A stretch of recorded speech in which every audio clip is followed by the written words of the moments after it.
Boa noite. Boa noite, pessoal que está em casa, que está aqui na sala.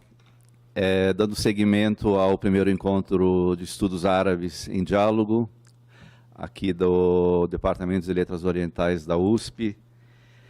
Temos esse momento especialíssimo e aguardado, muito aguardado, de conversa, um colóquio com o professor, que eu acho que vocês conhecem, mas eu vou apresentar, o professor João José Reis.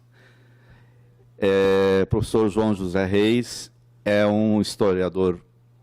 Como historiador, não preciso apresentá-lo muito, mas basta dizer que ele é o autor de uma obra maravilhosa sobre história dos escravizados, dos negros, do nosso país, do passado recente desta população brasileira. E tem uma obra em especial que motiva essa conversa hoje com a gente, que é A Rebelião Escrava no Brasil, a história do Levante dos Malês em 1835, que teve duas edições anteriores, essa é a terceira, ampliada, revista pela Companhia das Letras, edição. E, bom, para quem não conhece, o professor trabalha no âmbito do programa de pós-graduação em História da Universidade Federal da Bahia, não? E, enfim, eu vou deixar a apresentação melhor para a Fernanda, que vai falar daqui a pouco sobre o professor e vai introduzir melhor. Essa é só uma abertura. E vamos conversar, vai ser uma conversa em que a gente vai provocar o professor João para ele nos falar de novo sobre esse tema tão importante da nossa historiografia. Para a constituição da brasilidade, é muito importante frisar nesse ponto. Estamos falando dos nossos brasileiros mais originais e originários do que nós entendemos por brasileiro, né? Então, e há um episódio do qual ele se tratou, a Rebelião dos Malês, que é central na nossa história, diria, recente até, que ainda sentimos o reflexo desse momento das primeiras décadas do século XIX. Então, vamos participar dessa conversa, além de vocês, que estará o microfone constantemente aberto para perguntas. É assim que o professor João nos orientou. Ele gostaria muito de ouvir da gente coisas. E a Fernanda, aqui à minha esquerda, Fernanda Pereira Mendes, que é uma pessoa queridíssima que eu conheci há algum tempo. E ela fez um estudo maravilhoso, ela traduziu um livro importante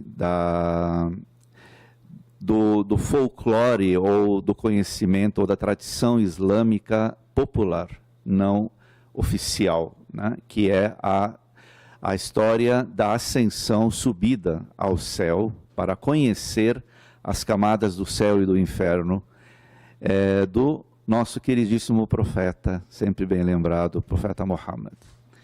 Essa que é uma obra que foi coletada no século XIII pelo rei de Castela, Afonso X, encomendada a um arabista conhecedor do assunto, e que produziu, simplesmente, coletou as várias histórias concernentes a esse capítulo da história popular do Islã. E essa obra chegou às mãos do Dante Alighieri, e, questão de anos depois, ele me sai com sua maravilhosa Divina Comédia, que é fundacional do que a gente entende por Ocidente, enfim, cristandade. Diria que na base de uma das obras mais importantes da cultura cristã está uma grande obra da cultura popular islâmica, da literatura, portanto, da imaginação, onde as coisas acontecem de verdade. E a Fernanda se incumbiu da tradução dessa versão do francês medieval para o português, uma tradução inédita, foi publicada pela editora da PUC. Foi assim que eu conheci a Fernanda, e hoje ela está aqui na USP, nosso departamento, no programa de pós-graduação, no pós-doutorado, perdão, estudando as relações de Machado de Assis, Gonçalves Dias e Castro Alves com as fontes islâmicas. E ela aqui trouxe essa ideia de chamar hoje o professor João José Reis para esta conversa com vocês, conosco. À minha direita está a Cristina Stefano de Queiroz, que foi minha orientanda, no caso, fez doutorado comigo, estudou uma figura central da primeira metade do século XX, até invadindo as primeiras décadas, o início da segunda metade do século XX, o poeta Jamil al-Mansur Haddad, que lá pelas tantas resolveu se converter ao islamismo. E ele tem uma produção muito curiosa, ele é um editor e crítico, no bom sentido de crítico, estudioso, da obra de Castro Alves. Então há uma corrente aí de coisas que nos faz encontrar hoje aqui com o professor João. Então, é muito importante essa companhia, né? Eu sou aqui o menos gabaritado para essa conversa. Mas a Cris também, só para dizer, ela trabalha atualmente como jornalista da FAPESP, ela produz um material audiovisual para a FAPESP e tem um livro lindo derivado da sua tese, né? Eu acho que está bom por enquanto, né? Ambas são jornalistas, né? Eu sou feliz de estar entre duas curiosas e provocadoras. Vou passar a palavra para... primeiro, boa noite, João. Boa noite. Boa noite. Eu queria dizer que só estou vendo Fernanda da mesa, viu? Ah, é? Espera aí. Vamos corrigir já isso. Agora. E agora?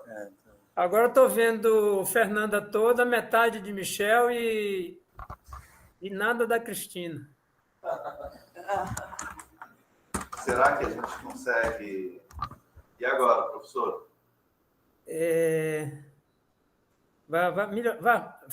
Continue nessa direção aí. Agora. Pronto. Pronto, os três. Agora estou vendo todo mundo. Tá bom, muito obrigado, valeu. Obrigado pela sua correção. Então, boa noite. Eu vou, antes de passar a palavra para o senhor, vou passar a palavra para a Fernanda, que vai saudar e fazer a sua apresentação. Bom, boa noite, João. Obrigada por ter aceitado o convite.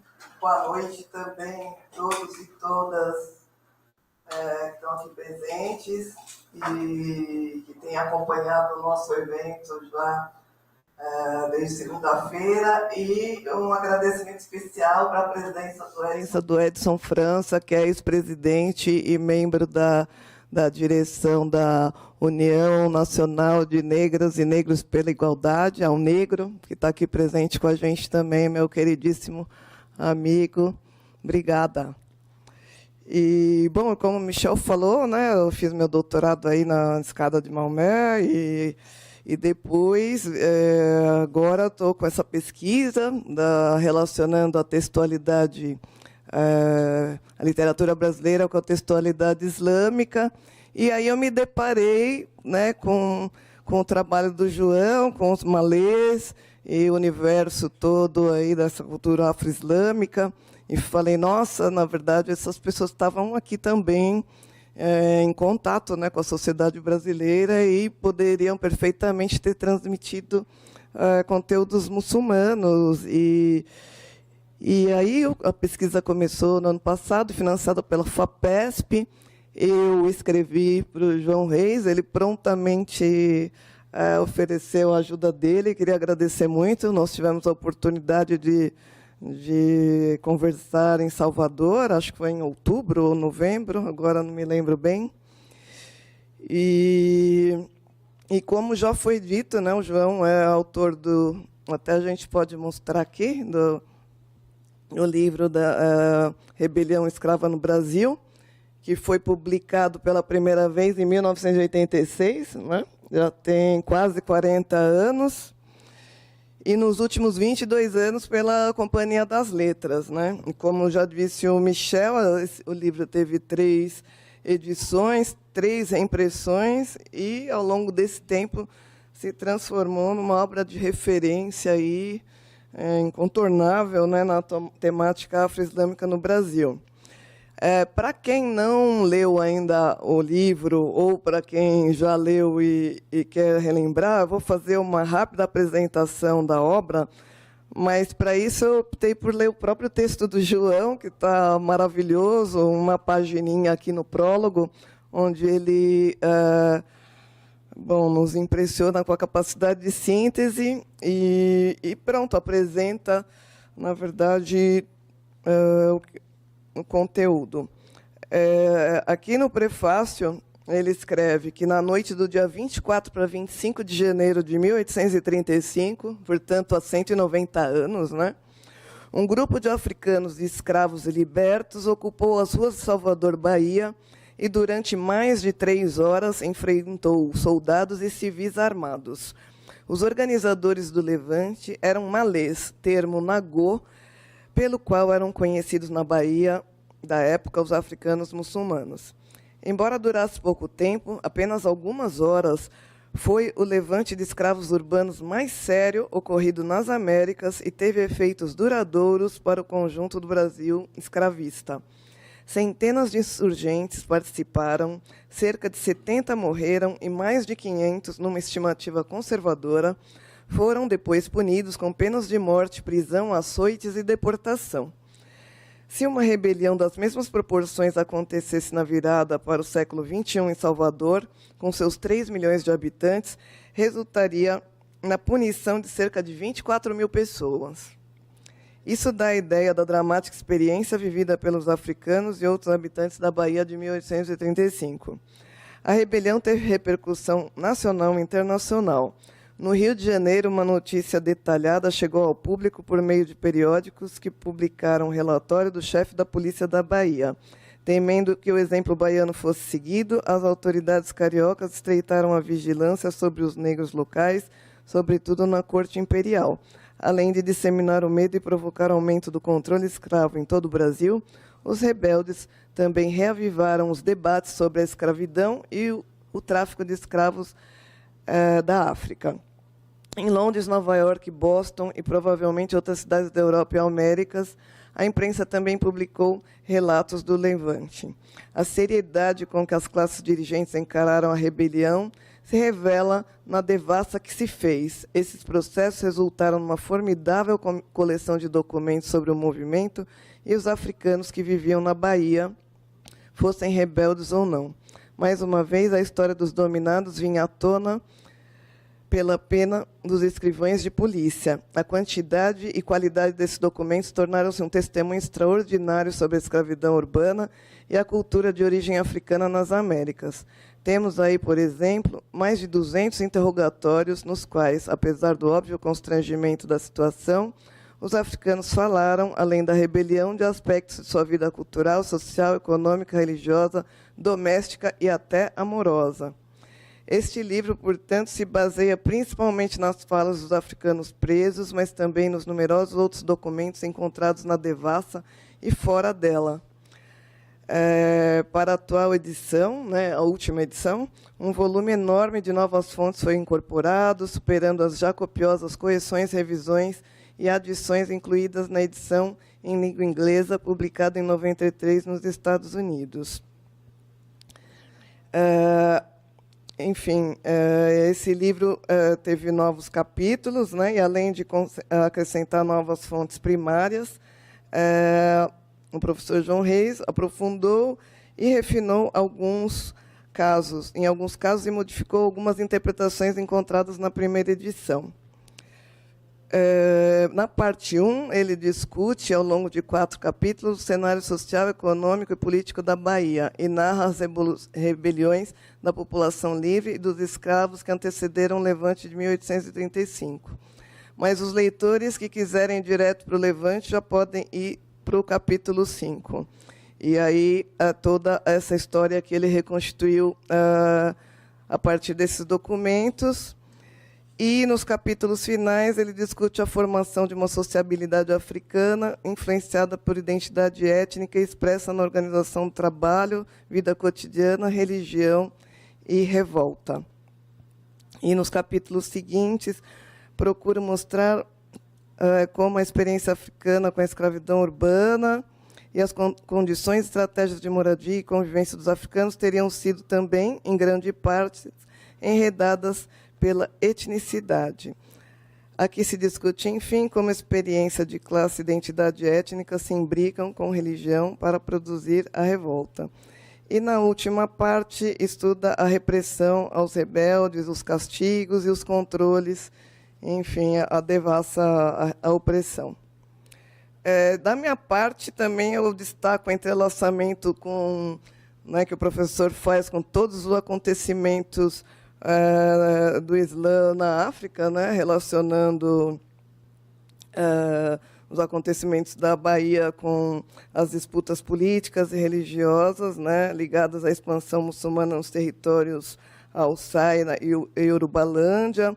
Também, enfim, fala das lideranças islâmicas africanas, e tudo isso é um assunto que a gente desconhece completamente, E também quem lê o livro vai conhecer uma série de características da cultura afro-islâmica no Brasil, vai ver imagens e traduções dos manuscritos, que pouca gente sabe também que tem quase 400 folhas manuscritas, que são os primeiros registros de escrita árabe no Brasil, E isso ainda é pouco conhecido e pouco estudado até pelos arabistas brasileiros. E pronto. E, para terminar, a gente queria comentar que o livro do professor foi a base do roteiro do filme Malês, que é um filme que surge a partir dos esforços do ator e diretor Antônio Pitanga, que foi lançado no final do ano passado num circuito de festivais de cinemas no Brasil e no exterior, e que é um marco da comemoração dos 190 anos da Revolta dos Malês. Eu vou colocar o trailer rapidinho, João, e aí a gente já pode começar aqui o colóquio. Espera aí. Você coloca?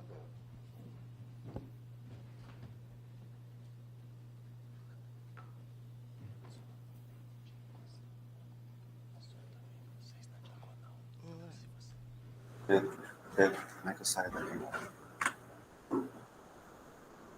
Professor João, eu vou colocar um minutinho só, tá?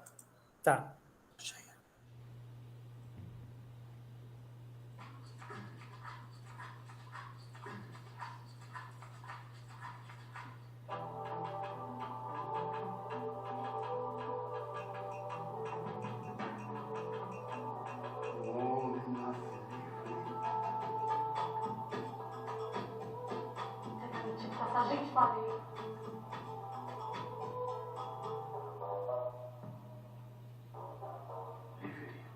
Para viver e para morrer.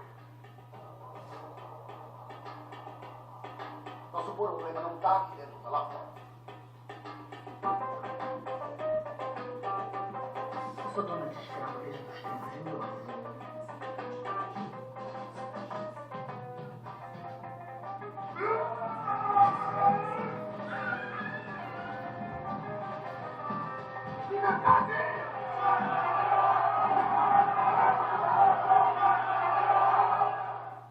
You've got the exercise.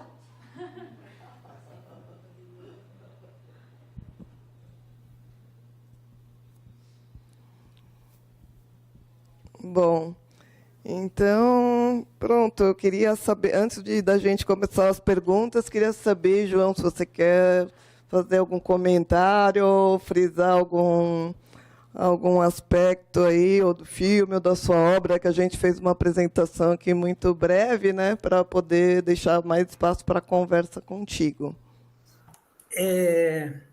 Bom, muito obrigado, antes de mais nada, pelo convite para falar para esse congresso de arabistas, sendo que, como eu já disse aí em privado, não sou dessa área. E eu queria dizer que esse livro ele tem várias encarnações, digamos assim, né?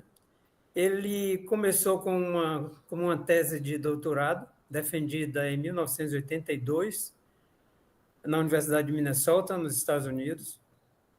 E, em seguida, ele foi publicado uma versão resumida da tese em 1986.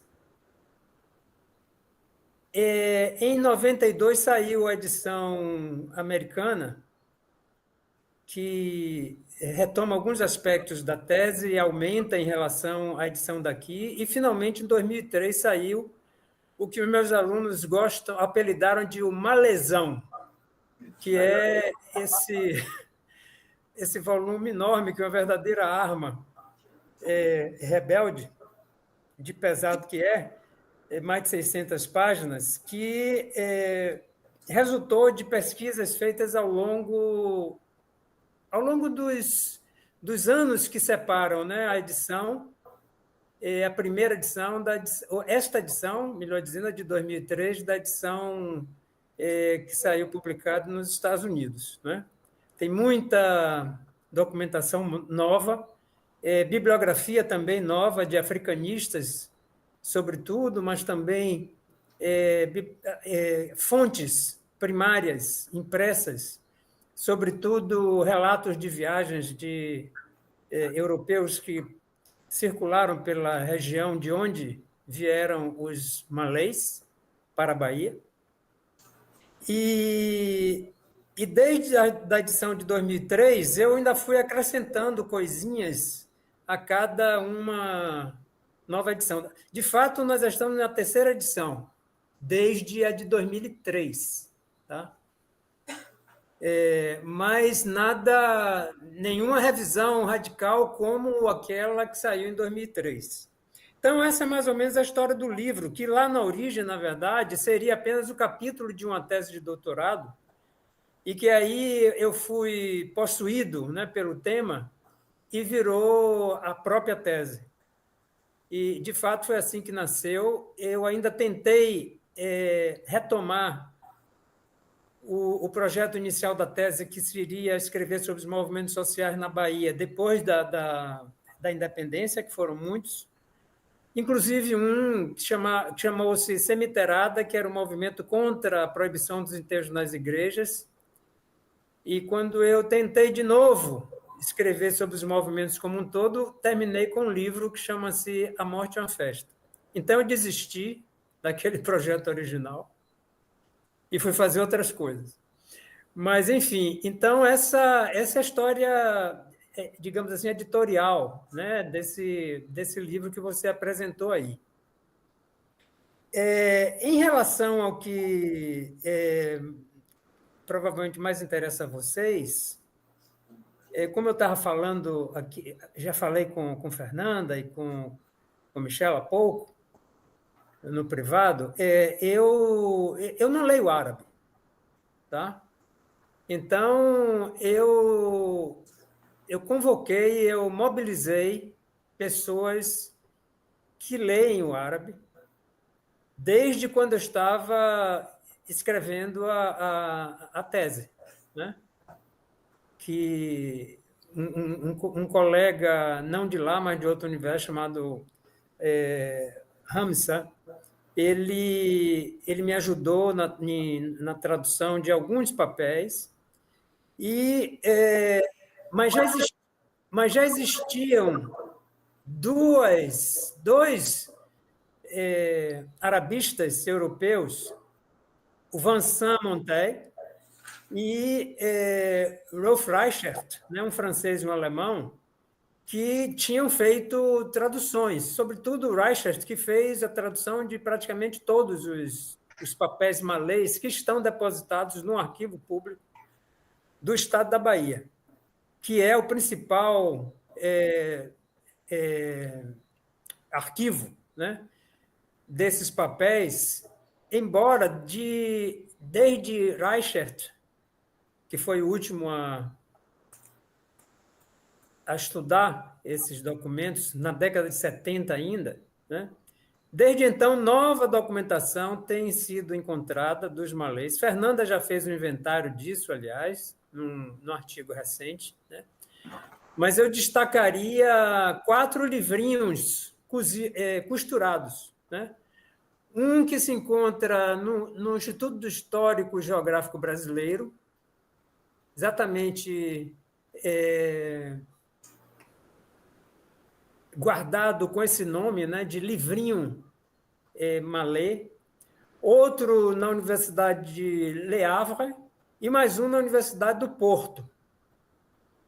E é interessante como esses 3 exemplares saíram da Bahia, porque foram todos eles confiscados de rebeldes em 1835, né? E foram dados a pessoas vinculadas com as autoridades baianas que levaram, né, provavelmente comerciantes. No caso, um francês que levou para a Universidade de e doou à biblioteca pública da Universidade de Le Havre. Um outro português que doou o seu para a biblioteca do Porto, né? E o do Instituto Histórico e Geográfico Brasileiro, que era um sócio correspondente, né, um juiz, que enviou o livrinho malê para lá, com uma longa carta de doação, e não apenas o livrinho malê, mas ele mandou outros documentos, tanto do contexto de 1835 como fora dele, alguns que não são, inclusive, manuscritos em árabe, na verdade, mas que ninguém, né, sabia. Hoje em dia já se sabe, foi traduzido por uma especialista em línguas orientais.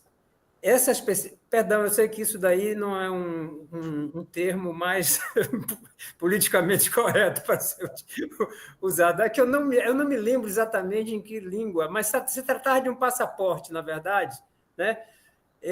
Para alguém navegar seguramente pelo Sião, né? Então, mas o principal é que hoje em dia nós temos, o principal é dizer que hoje em dia nós temos um corpus documental bastante interessante, né? Que é constituído, tudo isso eu estou dizendo não porque eu saiba ler, de novo, né? Mas as pessoas que examinaram viram isso, né? Esse corpus documental é constituído de amuletos, né? Que estão principalmente guardados no Arquivo Público do Estado da Bahia, né? Esses amuletos contêm passagem do Alcorão, contém, por exemplo, a Sura Al-Qadr, que é a Noite da Glória, né? Traduzido como a Noite da Glória, a Noite do Destino, enfim, né? Traduzido não, que tem o sentido de, né? E então existem passagens do Alcorão, rezas fortes, desenhos divinatórios, né? Porque esses malês eles tinham uma prática também divinatória, que era algo, aliás, condenado pelos jihadistas, né? Em grande parte responsáveis pelo exílio na Bahia desses africanos. Depois eu posso falar mais sobre a questão da etnicidade. E, então, essa é a maior coleção, digamos assim, de folhas soltas, né? de manuscritos em folhas soltas de diversos tamanhos, que foram recentemente examinados em sua materialidade pela mais nova, digamos assim, bom, mais nova eu não sei, mas que eu conheça, né, que já publicou, é intérprete desses documentos, que é Juliane Miller, uma historiadora alemã da Universidade de Tübingen, né, e que ela examinou o tipo de papel utilizado, a marca d'água, basicamente, identificando os fabricantes, que eram fabricantes europeus, que comerciavam esse papel em todo o Brasil, e era o mesmo tipo de papel usado pela burocracia, a mesma burocracia que condenou, né, a burocracia judiciária, que julgou e condenou os malês. Né? Isso é um achado importante porque elimina a possibilidade de que esses papéis tivessem sido produzidos na África e trazidos para a Bahia. Tá? Na África, ela também argumenta nesse artigo, que ainda é inédito, que era um outro tipo de papel, né? Eram outros fornecedores que atuavam na África. Marcas d'água diferentes. Né? Enfim, então, é um achado feito na base da análise da cultura material, né? Que é uma grande novidade. Antes dela, nós tivemos o Nikolai Dobronovin, que é um russo, né? Professor da Universidade de São Petersburgo. O Nikolai é uma pessoa super importante nessa tradição de tradutores, digamos, dos papéis malês, por uma razão muito simples. Ele é especialista em línguas africanas, especificamente no Hausa e alguma coisa também no Hausa, no Fulani e alguma coisa no Yorubá. Tá? Então, ele consegue detectar nesses papéis que, segundo ele, são, na verdade, uma escrita vocalizada, né? Quer dizer, foram pessoas que vieram com o Alcorão e outros textos muçulmanos na cabeça, atravessaram o Oceano Atlântico nos porões do navio, com essa informação na cabeça, e aqui reproduziram sobre o papel. Né? E com isso, como elas eram falantes de Yorubá, sobretudo, né? De Kanuri, de Fulani, né? Fulani ou Fula, como dizem os franceses, e Hausa, então é possível se detectar certos lapsos, né, que são dados quando essas pessoas usam o alfabeto árabe para escrever nessas línguas, ou mesmo quando querem escrever apenas no árabe. Ele, por exemplo, o Nikolai, ele me deu ele me surpreendeu com uma coisa interessantíssima.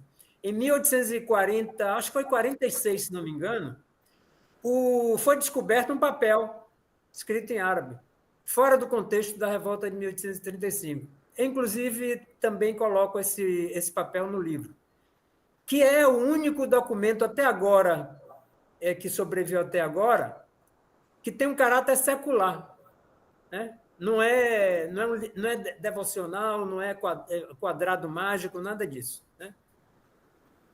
E ele é assinado, né? Porque não é uma coisa que é comum em amuletos. Então, não era um amuleto em espécie alguma. E ele diz, esse texto tem um sotaque no P. Né? No P é exatamente um grupo étnico que está na confluência entre os Hausais, lá do norte, e os Yorubás, cá do sul. Né? Durante muito tempo foi submetido pelo poderoso Império Yorubá de Oió. Pois bem, tempos depois eu descobri que, de fato, o africano de quem esse papel tinha sido confiscado era exatamente Nupê, né? Que na Bahia os Nupês eram chamados de tapás, porque era como os Yorubás o chamavam, e como o Yorubá era a maioria no contexto baiano, muito da maneira que nós sabemos, por outros nomes, né, de autodescrição, na Bahia nós sabemos pelos nomes que os iorubás davam a esses povos vizinhos, né? Esse é um dos casos, né? O Borgu, por exemplo, que o iorubá chama de Baribá, a mesma coisa, vai aparecer lá na Bahia como Baribá. O Barbá, enfim, tem algumas variações, né?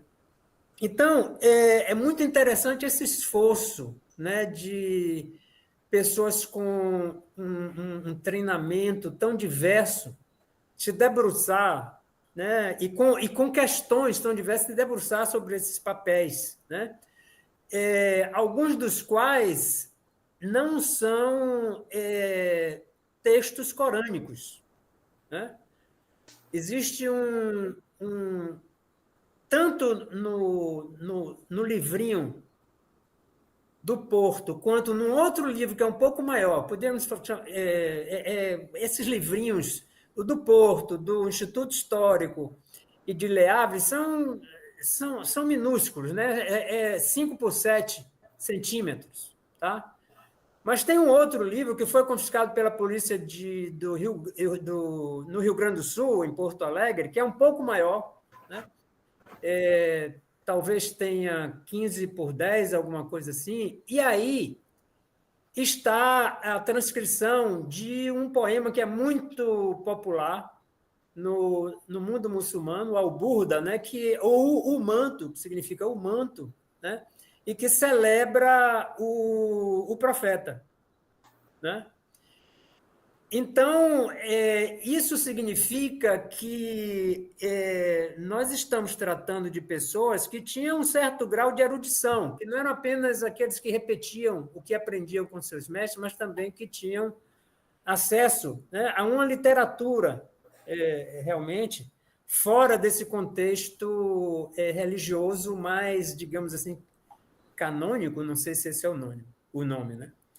Mas, então, isso é o que eu posso falar, digamos assim, sobre o contexto desses papéis, que talvez seja uma coisa que interesse a vocês. E agora, esse material está, em grande medida, publicado na revista Afroásia, né?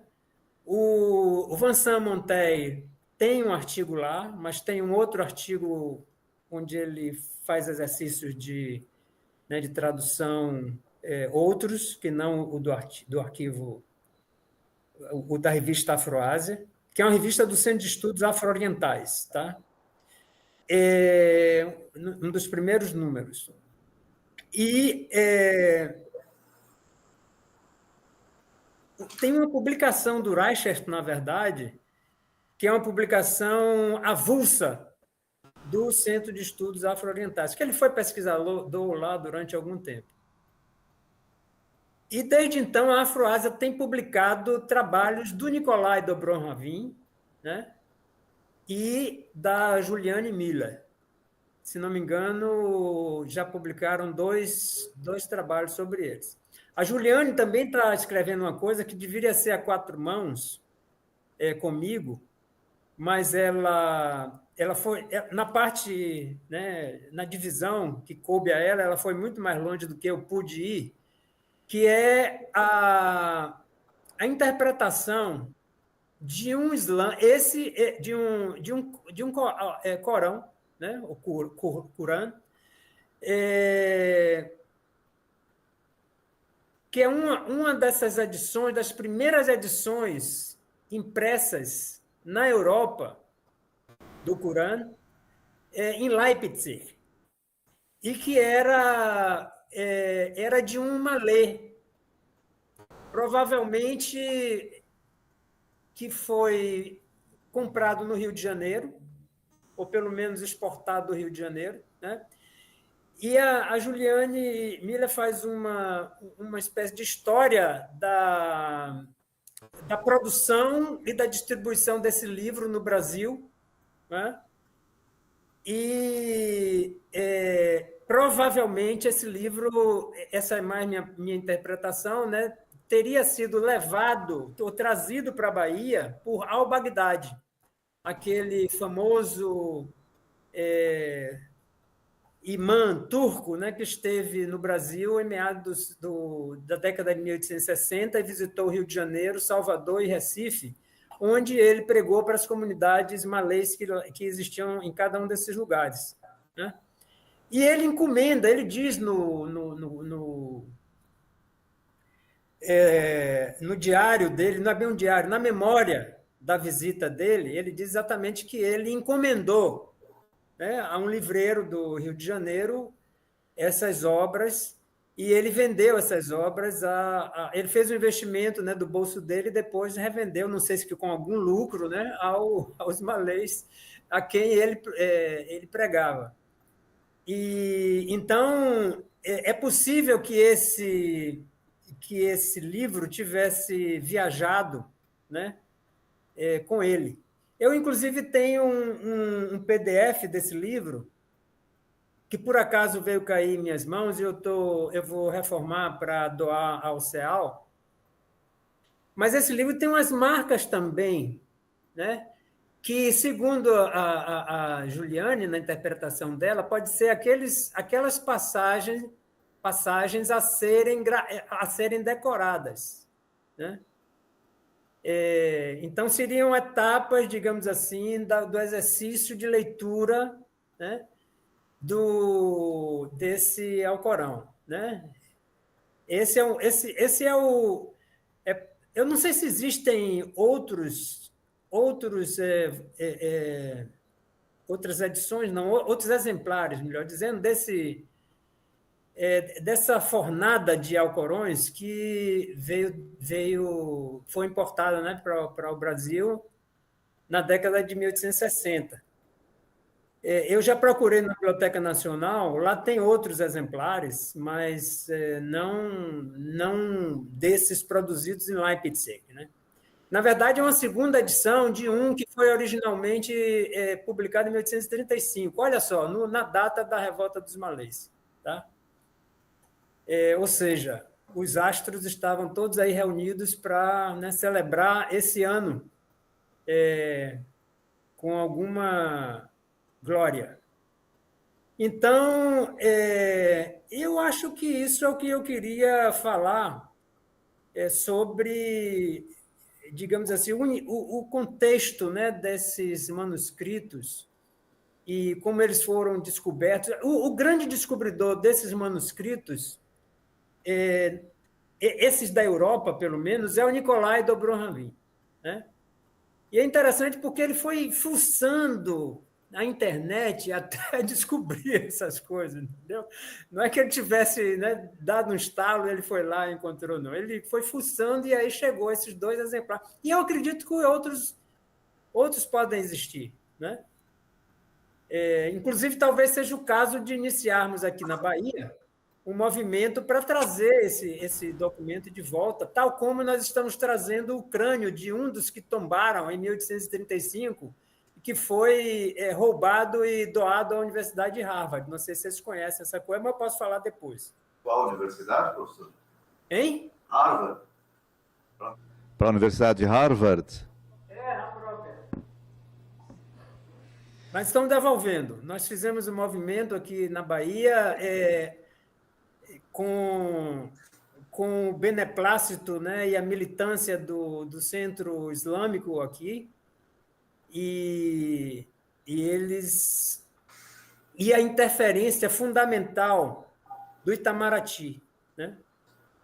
Então, eles estão devolvendo esse crânio para ser devidamente sepultado aqui na Bahia.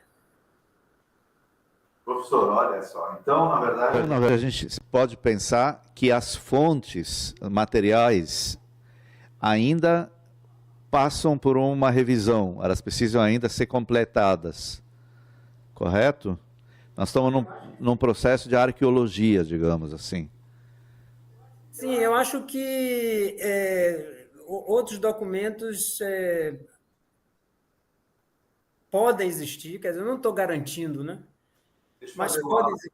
Vou fazer Vou fazer uma outra pergunta para o senhor, com base no que o senhor falou, que é assim, o al-Baghdadi esteve aqui décadas depois, e a gente sabe que foi feito um trabalho muito severo e intenso para reprimir a presença, quer dizer, para apagar a presença dos malês. E aí, de algum modo, eu imaginava que a ação teria apagado quase que imediatamente após a rebelião. E, no entanto, eu noto que há ainda população malê décadas depois do 35. Então, eu me pergunto se essa, não sei se dá para falar em identidade islâmica entre os escravizados, se manteve ativa ao lado de outros grupos. Não dá nem para falar em étnicos, porque o senhor deixa muito claro que a variedade étnica de África não se reflete exatamente aqui na Bahia, que há uma espécie de uma junção das várias etnias e que se cria uma identidade, há uma identidade em construção que, embora haja, digamos, negros escravizados que seguem a religião tradicional da África, eles convivem com certa harmonia, dada a questão de a consciência de classe que eles têm ao lado dos muçulmanos. Eu queria só também lembrar, o senhor coloca muito claro no seu livro que o senhor se posiciona contra essa leitura de que a revolta dos malês foi uma atividade jihadista, portanto, de querer impor o Islão como modelo para os escravizados, para a população negra da Bahia, quiçá para outras partes do Brasil, né? E o senhor vê que não, que na verdade o senhor defende que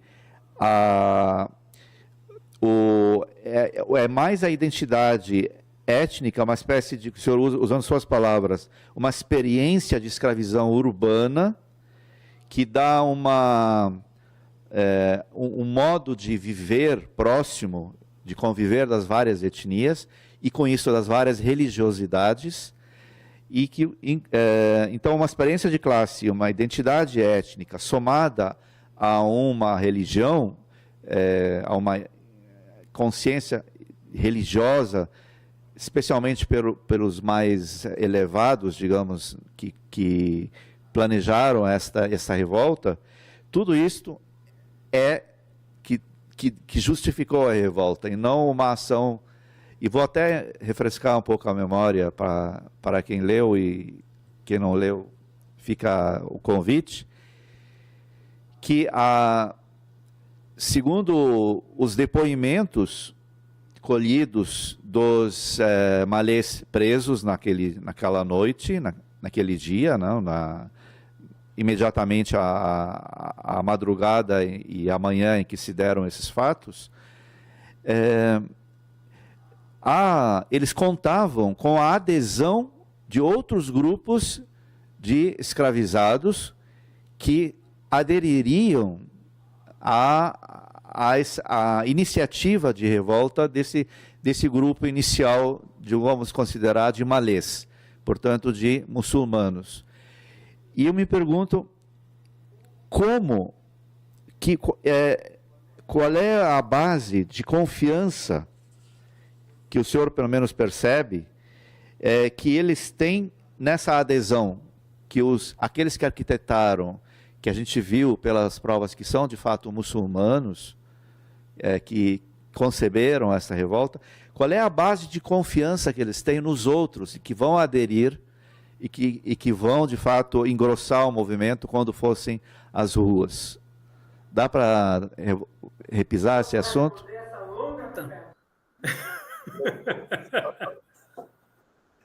Vamos começar porque você começou do fim, né? Você começou da sobrevivência, digamos assim, das práticas religiosas muçulmanas depois de 1835. Eu acho, e comigo toda a torcida do Flamengo, e mais ainda do Bahia, que sem a revolta em 1835, acho que a história do Islã negro no Brasil teria sido totalmente diferente.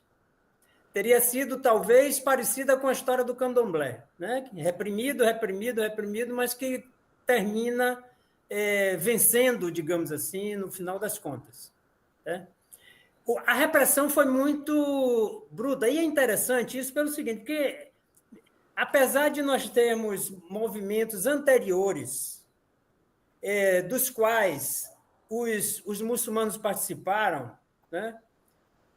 Eram muçulmanos, inclusive, de outros grupos étnicos que não os malês, e eu vou chegar a essa questão da etnicidade, né? Eram, sobretudo, Hausais, em 1807, 1814, 1816, enfim, eu escrevi já, 1809, eu já escrevi 3 longos artigos sobre essas revoltas. Infelizmente, não sobraram os tais papéis malês dessas outras revoltas. Tá? Para nós sabermos exatamente, inclusive podermos comparar. Mas há notícias de que esses papéis existiam, né? Nos depoimentos, nas devassas que foram feitas. 1835 teve uma... E deixe-me acrescentar mais que 1835 não foi sequer a revolta escrava na Bahia mais séria. Tá? Ela, 1835 fez a manchete na Bahia, no Brasil e no mundo. Certo? Por quê? Porque aconteceu numa grande cidade, houve um processo muito cuidadoso feito para poder julgar, investigar, julgar e condenar, o que produziu muito papel, e muitas vezes é aquilo que os juristas dizem, né? O que não está no ato não está no mundo. Aqui é o que não está no arquivo, não está no mundo, entendeu? Então, o peso, a importância, a seriedade, né, de outras revoltas que aconteceram no coração econômico da província na época, que era a região do Recôncavo, a região açucareira, onde estava concentrada a população escravizada, tá? Essas revoltas não produziram a devassa, produziram denúncias, o interrogatório de... Sabe por quê? Porque para os senhores que eles estavam acostumados a essas revoltas, eles não queriam que o Estado metesse a mão na maneira de como eles controlariam os seus escravizados. Eles queriam prender, punir com chibatadas, etc., e no outro dia botar lá no eito para continuar a trabalhar. Eles não queriam arriscar a vida das suas propriedades nas mãos do Estado, né? Da polícia, do judiciário, etc. Né? Então, nós não tivemos essas devassas produzidas. Malês foi diferente. Tá? Então, foi uma revolta que se tornou uma comoção. Né?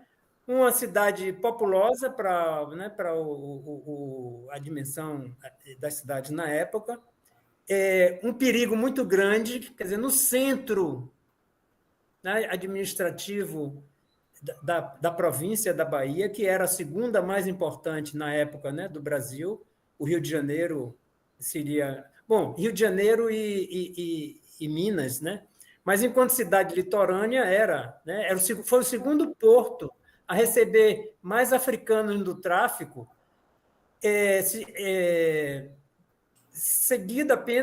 antecedido apenas pelo Rio de Janeiro. Tá? Então, na verdade, em toda a bacia atlântica, o primeiro Rio de Janeiro, depois Salvador. Né? Aí o que é que acontece? 1835 é um trauma, sobretudo, naturalmente, é um trauma para os habitantes de Salvador, os baianos, né? Que passaram dias temendo que outra revolta iria acontecer, né? E os rumores acontecendo e as pessoas se escondendo debaixo da cama, entendeu? Enfim, e um trauma muito maior para a população africana, porque a repressão foi muito forte, né? Foi muito forte.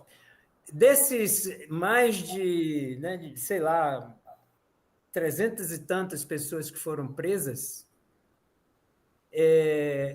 eu não tenho dúvida que a maioria não tinha culpa no cartório, né? E isso fica claro pelo... Tanto que, por exemplo, eu vou dar apenas um exemplo.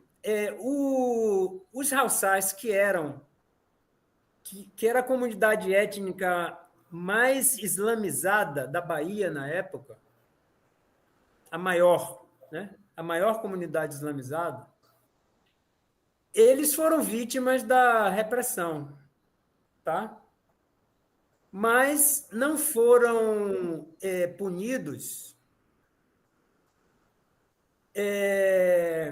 no mesmo grau da suspeita que eles despertaram. E a suspeita era porque eles tinham participado, eles tinham sido os produtores das revoltas anteriores. Mas nessa altura de 35, eles já tinham pendurado a chuteira. Tá? Já tinham encontrado outros meios de se safarem da escravidão através da alforria, essas coisas todas. Então, a maioria dos escravizados Hausás, presos, inclusive, era liberta. A maioria era liberta. E apenas 2 ou 3, não me lembro agora, foram considerados suspeitos ou culpados. Tá?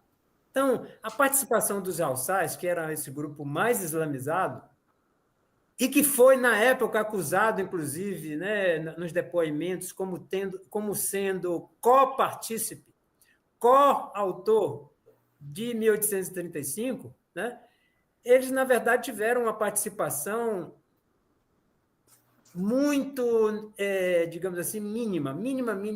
Foi uma revolta de negros nagôs.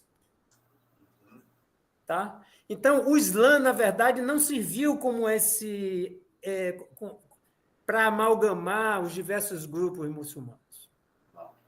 Os Hausás poderiam ter participado, né? Mas não participaram.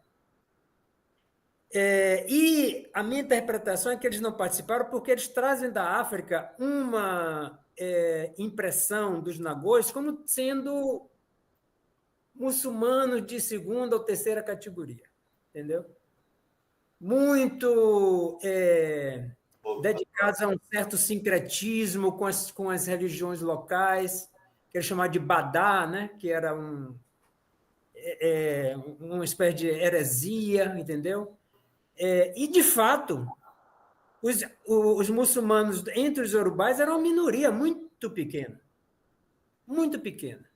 E foi essa minoria muito pequena, ou parte dessa minoria muito pequena, que veio dar, aqui na Bahia, né, por uma circunstância de conflitos lá na África muito localizada, né, que numa cidade chamada de Loren, que estava contestando o rei de Oió, que era o grande reino da época, que dominava toda a Yorubalândia, né? E que nesse momento estava em crise. E Loren, com reforços do norte, dos jihadistas, aí sim, conquistam Oió, né? E nesse conflito, os muçulmanos iorubás, que são os nossos nagôs, e mais especificamente nossos malês, né? Eles se levantam também contra o Alafim, o rei de Oió. Né? Só que depois os fulanis que estão lá entrincheirados em Loren, eles se voltam contra os próprios muçulmanos da mesma religião. Então, é um caos que se constitui naquele espaço, muito parecido em alguns aspectos com o caos que se constitui no país Haussá, que é o coração do jihad Usman-Danfodio, na primeira década, né, do século XIX, né, que era muçulmano aprisionando e vendendo para o tráfico muçulmano. Era basicamente isso. O que Porque parece, hein? o que é configura uma heresia sem igual para os muçulmanos ortodoxos. Mas aí é que você define o outro muçulmano como herético. Exato. Não, ele é muçulmano, ele é entendeu? Ele é sincrético. E o movimento, a Jihad de 1809 não foi feito contra pagãos, e muito menos contra cristãos, porque nem existiam os cristãos lá. Foi um movimento no interior do Islã. Foi o que foi, né? O Jihad de 1804. Né? Era um grupo pequeno de fulanis, muito devotos, fulanis que eram uma minoria no território Haussá, que consegue mobilizar os camponeses oprimidos, entendeu? Os dissatisfeitos haussais, né? Mas, sobretudo, a sua própria gente, e que conquista todos os reinos haussais. Agora, eu queria dar continuidade à sua pergunta. Pelo seguinte, aí em 1835, que foi uma revolta dirigida e principalmente encaminhada por muçulmanos de origem urubá, os chamados nagôs, cujo grupo muçulmano se chamava Malê, porque vem da palavra iorubá Imalê, que significa muçulmano em iorubá. Tá? Então, são esses que fazem a revolta. Mas o que é que acontece? Com a repressão que se segue, todos os muçulmanos, mesmo aqueles que não tinham entrado no movimento, eles resolvem voltar para a África com medo de serem, cedo ou tarde, atingidos. Então, a gente vê um número muito grande de haussais, de bornôs, de nupês, que naquela época eram os reinos mais islamizados daquela região, que chama-se Sudão Central da África, eles tirando passaporte para retornar à África. E lá eles formam bairros de brasileiros, entre aspas, né, de agudais, muçulmanos. Né? Fundam mesquita, a mesquita de Porto Novo, a mesquita de Lago, fundada por retornados brasileiros, baianos, enfim. Né? Ou seja, todo mundo africano retornando. Tá? Então, isso esvazia fundamentalmente essa população, essa comunidade muçulmana de lá, mas não totalmente. Ficaram muitos ainda, né? Que, inclusive, muitos que emigraram da Bahia, vieram para aqui, para ir para o Rio de Janeiro, para o Rio Grande do Sul, foram para o Recife. E essas comunidades muçulmanas aí foram formadas a partir de uma segunda diáspora dentro do Brasil, né, por esses muçulmanos que ou foram vendidos a partir da Bahia, ou emigraram aqueles que eram libertos, assim como muitos libertos tinham emigrado para a África. Entendeu? Então, nós temos aí uma segunda, né, diáspora desse povo muçulmano. Né? Agora, nesses outros locais, sobretudo no Recife, havia uma maior tolerância em relação aos muçulmanos. E eu escrevo sobre isso num dos capítulos que foi de minha autoria, do livro sobre Rufino, José Maria, né? Que os muçulmanos conseguiram, inclusive, pouco depois da chegada de al-Baghdadi lá, eles conseguiram licença da polícia para exercer a sua religião. E eles pedem com base na Constituição, que permitia a liberdade de religião. E em 1853, aqui na Bahia, um grupo de muçulmanos tentam a mesma coisa, só que eu não sei qual foi a resposta da polícia. Ou seja, o que nós temos, na verdade, é o seguinte: antes de 1835, uma religião que não chega nem a ser clandestina, na verdade. Tá? Ela podia incomodar porque mexia com o cotidiano da escravidão. Esses muçulmanos, em vez de estar trabalhando, estão aprendendo árabe, entendendo? Se reunindo na sexta-feira para rezar, parando toda hora o trabalho para rezar, entendeu? Então, era um incômodo, digamos assim, né? para a escravidão. Tanto era, digamos assim, uma religião até certo ponto tolerada, que pouco antes do eclodir da revolta, os escravizados da comunidade inglesa, entre os quais havia muitos muçulmanos, eles fizeram uma choupana, né, que era uma espécie de mesquita para eles, onde eles se reuniam para celebrar a religião deles, etc., etc., né? E essa choupana, ela foi... o Senhor permitiu que eles levantassem, e um inspetor de quarteirão chegou lá e não gostou daquele negócio, entendeu? Um intolerante desse. E reclamou ao inglês, e o inglês obrigou os seus escravizados a derrubar. Esse foi um dos elementos que precipitaram, inclusive, a revolta de 1835, né? A destruição desse centro, né, de devoção islâmica, né? Mas, bom, aí o que eu quero dizer é que a religião ela sobrevive, na verdade, após 1835, mas ela diminui o pique e a possibilidade de ampliação, porque uma coisa fundamental para qualquer religião é a conversão, sobretudo para essas religiões universais, né? Que, ao contrário do candomblé, querem exclusivismo, né? É um só Deus e está acabado. Mas, enfim, o que é que acontece? A geração seguinte, dos chamados crioulos, não se convenceram, né, do valor do Islã. Não se converteram. Ou seja, nós temos pais, porque era uma sociedade muito masculina, e aí uma leitura de gênero é importante, é uma sociedade uma comunidade muito masculina, né? E os filhos seguiam mais o caminho das mães, que esse era um outro desvio dessa comunidade, que o al-Baghdadi denuncia, né? Que os muçulmanos estavam se casando com mulheres que não eram muçulmanas.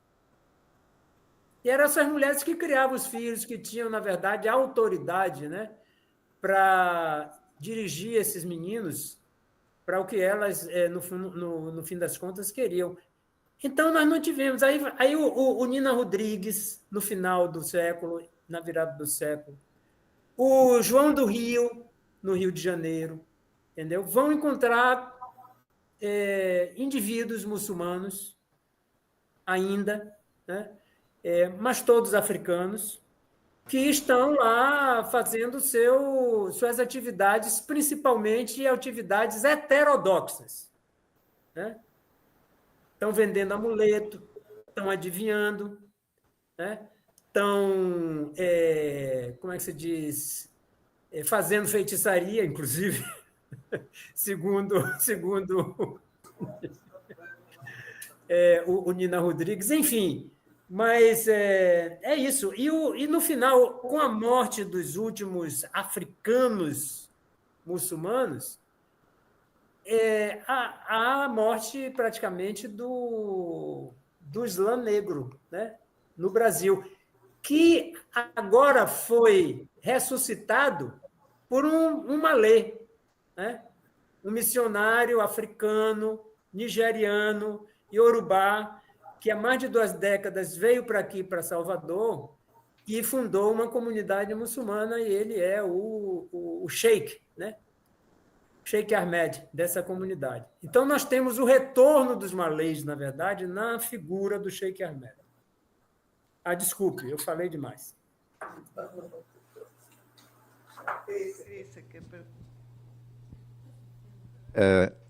Quer falar? Eu só ia mostrar para o João que eu e a Cristina estávamos aqui tentando ver uma relação dos malês com a literatura. Olha a capa do livro que ela me trouxe, foi uma coincidência hoje. Espera aí, não sei. Deixa perto da câmera. Não consigo ler daqui, não. Aqui. Sim, é o barquinho, né? O que eu chamo de barco malê. Já tinham me enviado isso aí. Você sabe que eu ainda não consegui. Desculpa. Olha, essa, aliás, é uma coisa que vocês podem fazer, porque eu não tenho mais fôlego para fazer isso, não. Mas pensar como é que essa figura ela desembarca na Bahia, né? Isso vem na cabeça, né? Naturalmente, também desses malês, né? Que na verdade é uma escrita estilizada, né? Se não me engano, é um livro sufi, não é isso? Esse livro? Não, isso é um livro, é uma capa de um livro editado eu acho que ele fez, qual é a editora? A editora é um pouco independente, de 1977, do Jamil Mansur Haddad, que escreveu um livro que é chamado O Primeiro Livro das Suratas, um poeta brasileiro. E a capa do livro remete muito àquela figura malê que o senhor coloca no seu livro, que é uma representação de um barco em que estaria inclusive a figura do profeta, em que todos eles se dirigem ao profeta que está num ponto mais elevado do barco. E... Isso é minha imaginação. mas eu consegui ver. Consegui ver, pelo menos fui convencido a olhar para esse... Mas deixa eu fazer uma outra provocação, se vocês me permitem. Vocês deveriam dar a si próprios ou um estudante de vocês a interpretar esse barquinho no livrinho malê. Tá. Porque eu acho que tem tudo a ver realmente com essa figura aí que está na capa desse livro. Tá bom. Que está na capa do meu também. Fica o convite. Lá pelas tantas, o seu livro, que chegou num ponto assim que que veio ao encontro de muitas coisas que eu penso em relação à nossa brasilidade, na nossa espiritualidade. Quando penso no candomblé, na Umbanda, nos vários candomblés que temos, né? Obviamente não estou falando de uma só versão. Eu noto assim que o senhor tocou num ponto maravilhoso, que é a aproximação, portanto, já um sincretismo dentro das religiões de afrodescendentes. Naquele momento, talvez a gente possa dizer ainda de escravizados, não? Ainda não de descendentes, não dos crioulos, mas os próprios escravizados, em que eles dão uma versão do Ramadã na boca de Nanã, de um orixá, em que e umas linhas acima ainda o senhor coloca uma identificação que vincula a Nanã, que ela diz que foi tão obrigada a comer aquele preparado que ela se enjoou, e a partir daí ela pede que todo ano, durante um mês, não se coma e não se beba de dia, que é uma versão do Ramadã para as religiões do candomblé, quer dizer, para aquele candomblé daquele momento, ou para as religiões dos orixás, vamos pensar melhor assim, sem ainda querer dar nome a ele. E essa mesma noção das águas, que remete, obviamente, às abluções do Islã, que é um dos pilares fundamentais para a religião islâmica, muçulmana, é a necessidade da ablução, que remete às águas de Oxalá, que identificado como, por suas vestes brancas e imaculadamente brancas, e quando manchadas, pelo óleo do dendê, ou da comida, ou então quando ele, tomando o vinho da palma, ele passa a ser proibido de beber bebida alcoólica, com e ainda mais associado à figura de Oxalá, o pano branco, que é, como o senhor mesmo falou, chamado Alá, o pano. Quer dizer, eu já noto aí, a minha pergunta é, então já existia um sincretismo da nossa cultura, incorporando elementos do Islã, dando uma versão a eles, e quantas mais coisas não há que nós precisamos conhecer? Pois é. Nesse sentido. Não? Isso aí não foi nem feito, não foi uma cultura produzida aqui, foi trazida de lá, né? Já de lá. E sobre lá também, há uma tese que é das mais aceitas, de que a adivinhação iorubá, né, o Ifá, teria sido, na verdade, uma adaptação da adivinhação muçulmana. Aquela que é feita com o tessubá. Porque o jogo do Ifá se faz também como uma corrente. Não é? Sim. Então, essa corrente teria sido uma adaptação do... E esse verso da Nanã faz parte de um dos milhares de versos de Ifá, né? Que hoje em dia já está vertido em língua escrita, mas que era tudo decorado, né? De modo que é interessante, né, que é no verso, que é num verso divinatório, né, onde está incorporado esse mito, digamos assim, né, de Nanã como, né, recomendando que o jejum, né? Então, enfim.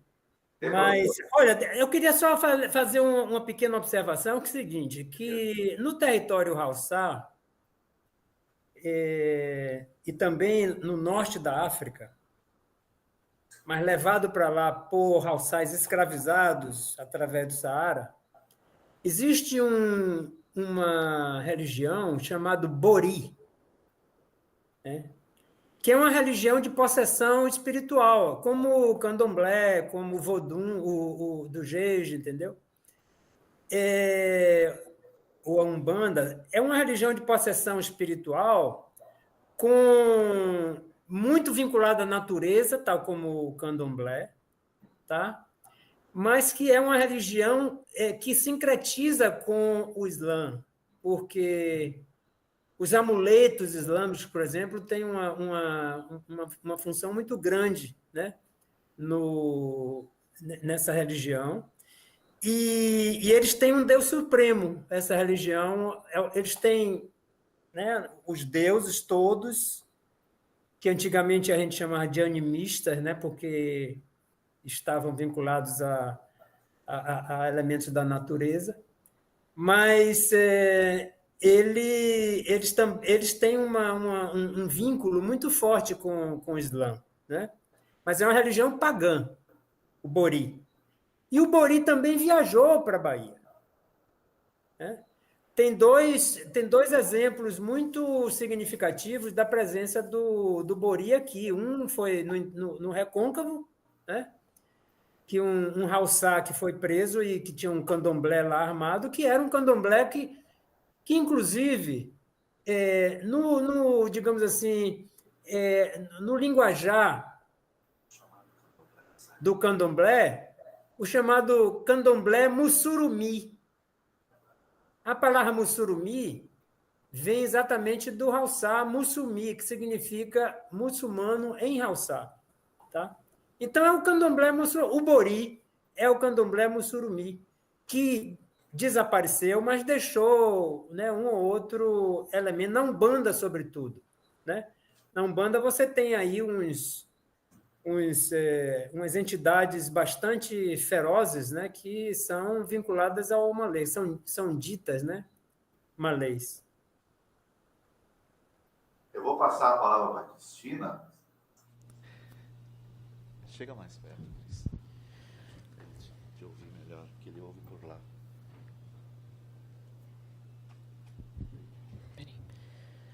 Boa noite, professor. Professor, eu não sei se o senhor pode comentar um pouco sobre as leituras historiográficas da Revolta dos Malês antes dos trabalhos do senhor, né? Como que se lia e como que se pensava esse episódio antes dos seus trabalhos, né? E comentar um pouco as questões novas que o seu trabalho trouxe.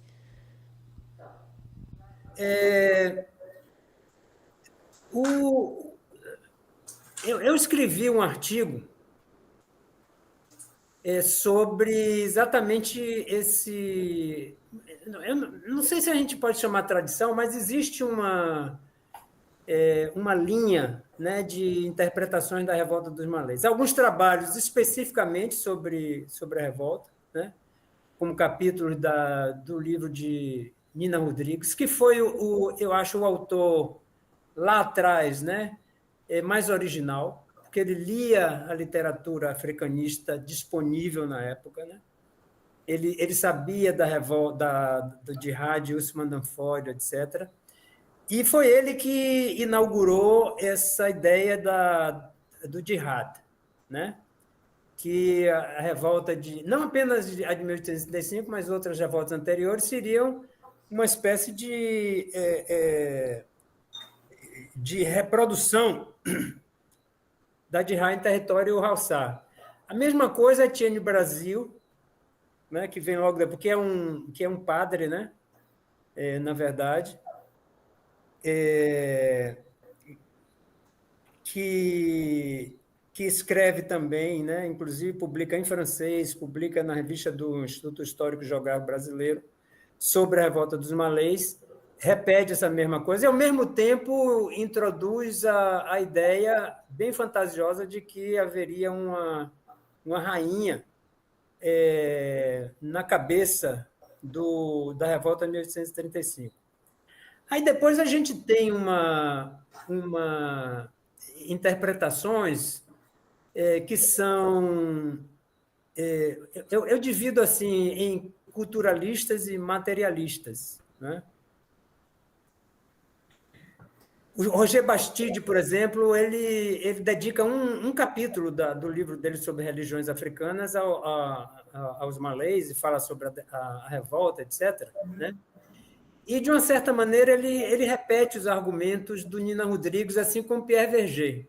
Tá? Agora, tem outros autores que trilham mais uma vereda aí de luta de classes, né, de opressão, etc., etc., sem muita nuance. Derbal Jurema provavelmente foi o primeiro, né, que era um membro do Partido Comunista na década de 30, que escreveu sobre a Revolta dos Malês, sob essa perspectiva.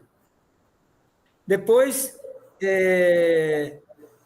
tem o Clóvis Moura, na década de 50, nas rebeliões na Senzala, ele também dedica um capítulo à Revolta dos Malês, também como luta de classe, basicamente isso, né? Luta de classe.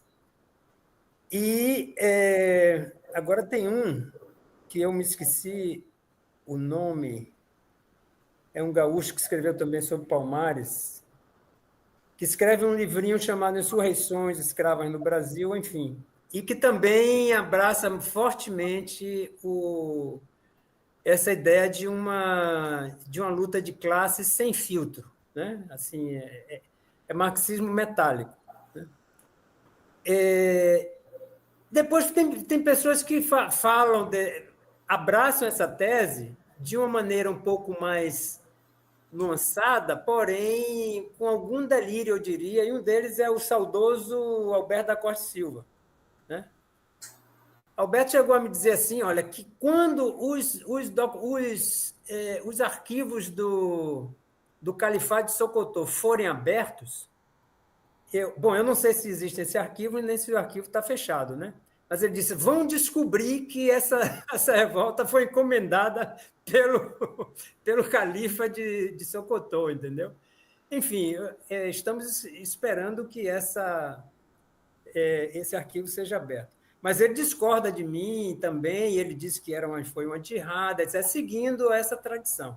Agora, Desses daí, os únicos que mergulharam nos arquivos mesmo foram Nina Rodrigues, Pierre Verger, um pouco superficialmente o Clóvis Moura, mas também consultou, né, os arquivos da Bahia. Tem uma tese escrita na Universidade de Colômbia também, que escreveu sobre o conjunto das revoltas, né? Enfim, tem uma dissertação também feita aqui aqui na UFBA, né? Mas as interpretações se dividem, né, entre luta de classe, o que eu chamo a interpretação culturalista e a interpretação materialista, né, basicamente. O Michel já adiantou aí que para falar de teoria, digamos assim, a minha teoria, a minha tese sobre a revolta dos malês é que ela opera uma convergência entre identidade étnica, religiosa e de classe. Tá? Que a gente não pode esquecer de que foi uma revolta, sobretudo de escravizados, embora muitos libertos também participaram, tiveram um papel fundamental. Tá? Mas isso não importa, porque das revoluções de classe, por exemplo, se você for ver, nem todo mundo era classe operária. Aliás, os líderes não eram classe operária, né? Lenin não era classe operária, Stalin não era classe operária, Trotsky não era classe operária, né?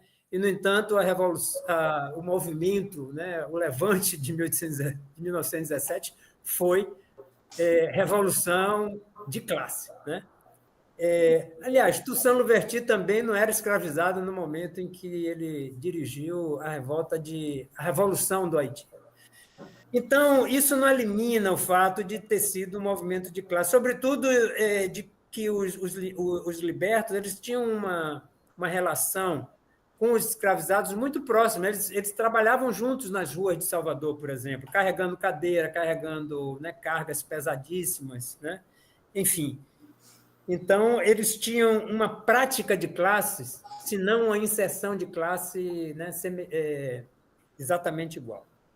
Então, eu acho que é mais por aí, sem inclusive, dar peso maior para uma ou outra coisa. Eu acho que esses três elementos funcionaram na subjetividade, né? E é aí que eu acho que está a importância de pensar isso a partir da perspectiva dos rebeldes, né? Que, em termos da subjetividade rebelde, nós temos esses três elementos muito claramente, e tem vozes falando isso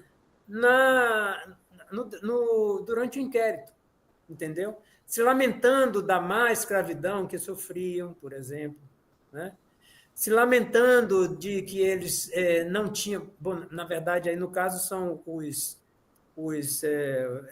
advogados de defesa, dizem assim, olha, mas a Constituição diz que eles podem exercer a sua religião. Por que está se fazendo esse auê todo? Né? E a identidade étnica é indiscutível. Talvez seja aquela que seja mais provável, por causa do nome da revolta, Malê, que é Iorubá, né? Daqueles que dirigiam os grupos muçulmanos, que eram assim... Ou era Iorubá, ou eles tinham uma experiência de vida em território Iorubá, lá na África, como Luiz Sanin, que ele era Nupê, né? Portanto, Tapá, mas que falava Iorubá, porque ele tinha vivido lá no território Iorubá, talvez até como escravizado. Né? Então, eu penso dessa forma e eu critico esses meus antecessores a partir desse ponto de vista. Né? Professor, eu acho que a gente já pode se encaminhar para os finalmente. Fernanda, pergunta aí, não? Está muito quieta, né? Né? Não, é que como nós conversamos, eu li bastante coisa do professor, então eu deixei mais espaço para o pessoal que ainda não conhecia tanto. Mas pronto, eu fiquei impressionada aqui com a sincronicidade da figurinha que estava no livro que a Cristina trouxe, que o professor ia nos explicar como interpretar a figura, não é? Isso que eu queria. Está havendo um eco quando você fala. Dá para, talvez, afastar o microfone? Será que está muito... Assim melhora? Melhor. Não, eu falei que eu fiquei impressionada com a semelhança, né, das figuras do teu livro com a figura do livro que a Cristina trouxe hoje aqui para mim, né, para eu dar uma olhada, e eu jamais imaginava que essa semelhança das duas capas, porque nós duas justamente estávamos pensando que esse poeta, né, o Jamil Mansur Haddad, tinha recuperado o legado malês na poética dele. Não está explícito, né, mas tem lá umas certas referências. Então, eu fiquei tão intrigada que aí o professor começou a dizer que ia nos ensinar, né, a interpretar essa figura, assim. Então, essa foi até uma coisa assim meio misteriosa. Então, o professor não pode ir embora sem falar, sem contar para nós como interpretar essa figura aqui, por favor. Acho que daria um bom artigo isso aí. Mas você não fez pergunta, você fez um comentário, né?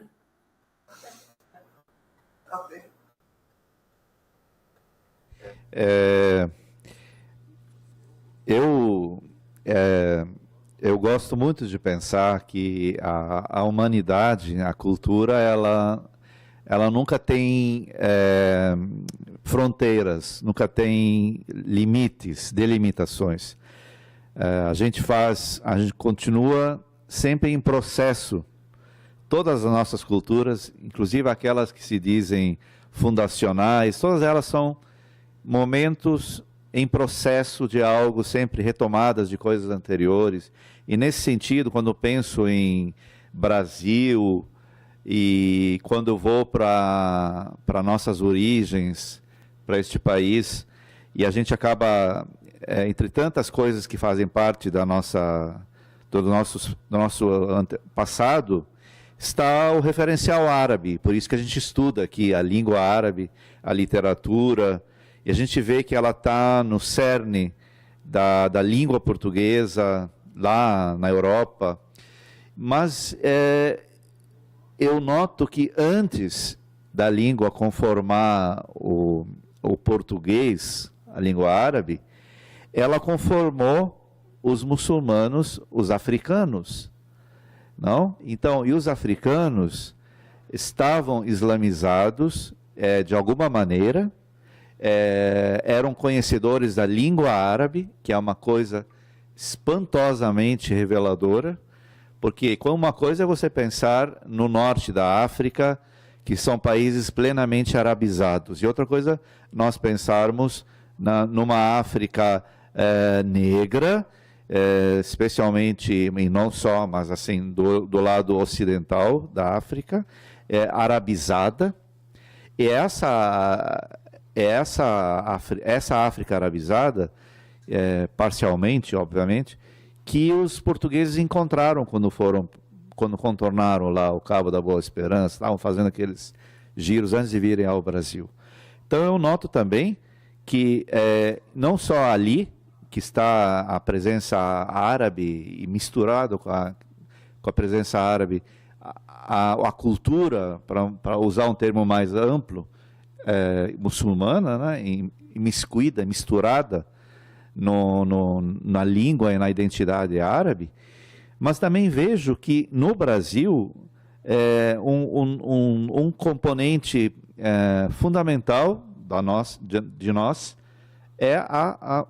os africanos escravizados, que depois viramos brasileiros. Todos nós, de alguma maneira, temos uma passagem, seja por matéria, seja por compartilhar coisas subjetivas da identidade negra.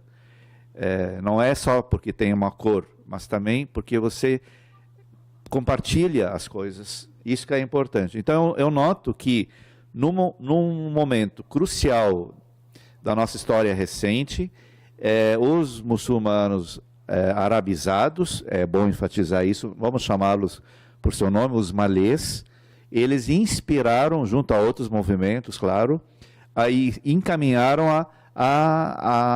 o processo de libertação da escravidão. E eu me pergunto se isso está claramente assimilado pelas comunidades afrodescendentes hoje. Se a contribuição desse episódio tão triste, tão doloroso, né, dessa revolta que redundou na morte de centenas de pessoas e repressão posterior não menos intensa, se isso está reconhecido pelo movimento negro. Não sei se o senhor tem essa informação, né? Nós temos aqui hoje conosco a presença do Edson França, sempre é bom lembrar, também ele historiador de formação e atualmente dedicado para a política, ele é membro da Executiva Nacional da UNEGRO, União dos Negros e Negras pela Igualdade. Então, eu acho importante que o seu estudo é uma convite para incorporar na história recente das nossas lutas por liberdade, e individuação e formação, o papel dos negros escravizados trazidos para cá e que, de algum modo, nós nos fundimos nos crioulos e tudo aquilo que a brasilidade de cor preta produziu ao longo desses anos e o fez chegar. Então, a minha pergunta é simples. O seu trabalho foi assumido por essas lideranças intelectuais e políticas negras do Brasil? E terminamos assim a nossa conversa hoje. Eu venho dialogando com o movimento negro desde a década de 70. Tá? Na década de 80, quando eu publiquei, não apenas em relação a isso, né, mas em relação a outras coisas que me interessam, como o reggae jamaicano, esse tipo de coisa. Então, eu já... Em 1985, por exemplo, eu estava lá comemorando os 150 anos da Revolta dos Malês com o movimento negro, né? No CEAL, que funcionava naquela época lá no terreiro, com a presença de Lélia Gonzalez, de Luísa Bairros, de Jonatas Conceição, poeta Jonatas Conceição, que, como diretor do ILEAE, organizava os cadernos do ILEAE, que instruía os compositores a escrever sobre os temas a serem celebrados, e um dos temas foi exatamente a Revolta dos Malês, do ILEAE, do Bloco Afro ILEAE, né? As escolas de samba já celebraram em diversas versões a Revolta dos Malês. Ainda esse ano, várias se referiram à Revolta dos Malês. Esse ano, sim, foi forte. Foi forte, né? Exatamente. Então, o movimento negro, sem dúvida, ele encampou esse levante há muito tempo, antes de mim, inclusive. Tá? Não fui eu que inaugurei esse interesse, né? Eu pesquisei, né, naturalmente, mas antes já existiam grupos que falavam, né, desse movimento e se inspiravam para as lutas atuais no movimento de 1835. Né? De modo que eu vim somar a minha voz a isso, né, que já existia.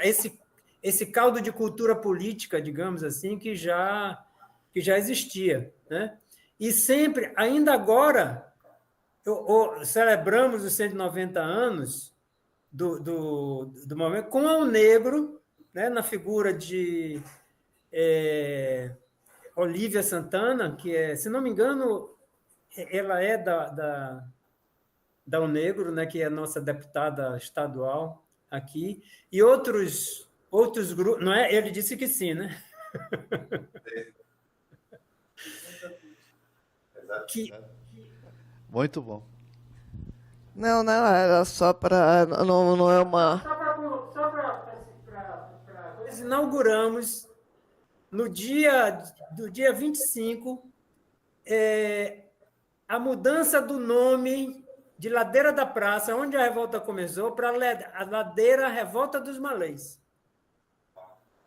que foi um projeto encaminhado, que foi uma ideia minha encaminhada para uma vereadora do PT, né, que encampou ela também é afrodescendente, que encampou esse projeto e conseguiu que a mudança de nome. Né? Antes disso, lá em 1985, já existia uma rua Revolução dos Malês, na Liberdade, que é uma espécie de Harlem, né? Baiano. Se bem que a Bahia, a Salvador toda é um Harlem, porque 80% da população é negra.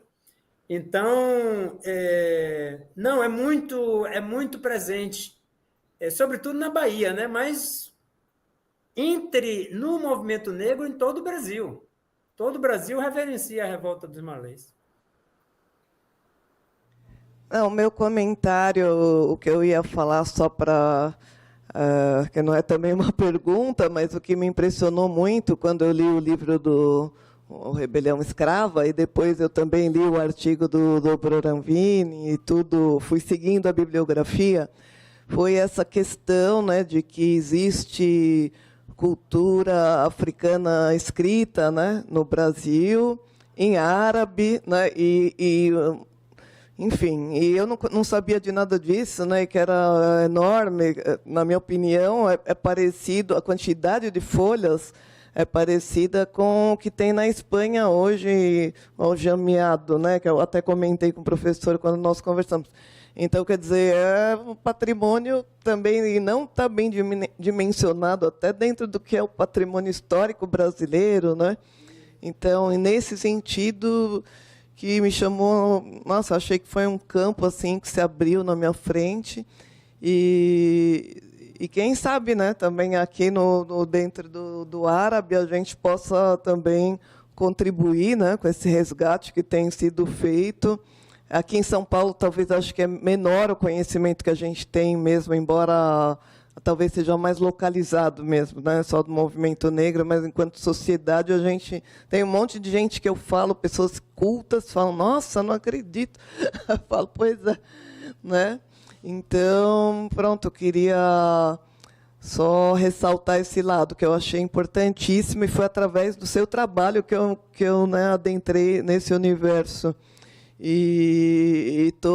Espero que nós possamos continuar conversando, porque eu acho super importante, né, que aqui na USP, no árabe, nós possamos também contribuir para esse resgate. E aqui, dá mais um tempinho ainda, né? Só o Edson queria fazer um comentário, uma pergunta. Está funcionando? Quer vir para cá? Vem Oi. aqui, Edson, senão o professor não vem. Na verdade, Senta aí. era mais... na verdade, era mais concordar com o professor, né? A Revolta dos Malês, de fato, ela é um marco, né? Muito bem assimilada pelo movimento negro. Eu acredito que a Revolta dos Búzios e a Revolta dos Malês é o que está assim, nacionalizado, né? E que está no diálogo cotidiano, nome de rua, nome de grupos, né? Tem vários grupos, nome de pessoa, Marcelo Malê, Antônio Malê. Então, a Malê, de fato, ela tem essa penetração. E o professor, ele é a referência. Ele fala, não, até antes, não. O professor é a grande referência sobre a Revolta dos Malês. E quem quer entender sobre essa revolta tem que ler o professor. Agora, tem uma coisa que é importante, né? Dizer que eu acredito que é um pouco da sua pergunta. Esse conteúdo islâmico, ele não está assim introjetado. Quando pensa em malês, não pensa tanto, não leva as pessoas a pensar na contribuição muçulmana, na contribuição árabe. Esse é um ponto que é uma dissociação. Para ser sincero, Malês tem esse tema da revolta, da luta, da radicalidade, do enfrentamento, né, de um movimento político contra a escravidão e que vai para além disso, né, de libertação mais efetiva do país, tem esse entendimento, mas aí ele resvala para a história de Luísa Marim, de Luiz Gama, né? Então, ela acaba perdendo um pouquinho desse conteúdo, que aí eu acho importante esse resgate, bastante importante. As pessoas não têm, assim... teve um momento do Malcolm X, que ficou em alta e tal, que o pessoal passou a olhar um pouquinho mais o Islã, né, como um aliado do movimento negro, né? Mas eu acho que é algo que precisa ser mais trabalhado. É isso. Muito obrigado mesmo, Edson. O senhor quer comentar, professor? Não, eu só queria agradecer, foi muito bom estar aqui conversando com vocês, com os especialistas na língua dos malês, né? E muito agradável, me senti em casa. Ó, Sinta-se sempre em casa e saiba que hoje estamos inaugurando uma parceria intelectual que eu, particularmente, quem está aqui ouvindo o senhor conversando, nós temos muito interesse. Eu acho importante, porque é uma maneira de entender nosso papel enquanto pesquisadores desta língua e dessa cultura, que não está restrita aos sheiks do Oriente, ao grande status quo, né, que é enfim, a história branca, estritamente branca do Islã. O Islã é muito mais do que isso, né? Então é muito bom saber que a língua árabe, não só o Islã em si, mas que a língua árabe frequentou o nosso país, a nossa existência, bem antes dos imigrantes que chegaram na virada do século XX. E de uma maneira muito bonita, fazendo parte, inspirando uma página importante da nossa história recente. Quer dizer, é muito importante, por isso que eu terminei a minha pergunta chamando a atenção para a incorporação desse legado de estudos, desse ramo, na consciência hoje dos brasileiros afrodescendentes e tudo que implica esses temas e essa existência. Então, eu acho muito importante. Da minha parte, eu estou muito contente, agradeço muitíssimo e espero que a gente possa nos encontrar, quiçá aqui ou aí na Bahia, para a gente, de fato, dar seguimento e tornar mais frutífera essa primeira conversa aí com o senhor. Muito bem-vindo. muitíssimo obrigado. O nosso encontro agradece muito, em nome de toda a comissão aqui que organizou. E aí? Tem? Vocês têm uma plateia aí? Tem, Me mostre aí. A esta hora... teve algumas pessoas que se foram embora, mas ainda tem aqui. Ok. Estamos Desde as 9 horas da manhã. Aqui, sim, direto. Mas o senhor está sendo ouvido por todo o país. Está em transmissão direta. Muitíssimo obrigado.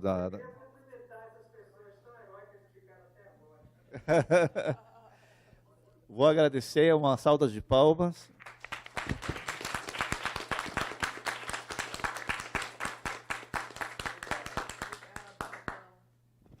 Muito obrigado, uma boa noite.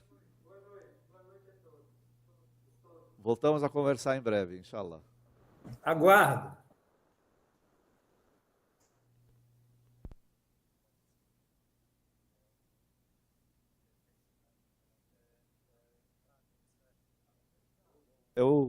da nossa parte aqui, agradeço a presença de vocês aqui até esta hora. Eu sei que hoje foi um dia longo de trabalhos, mas compensou, né?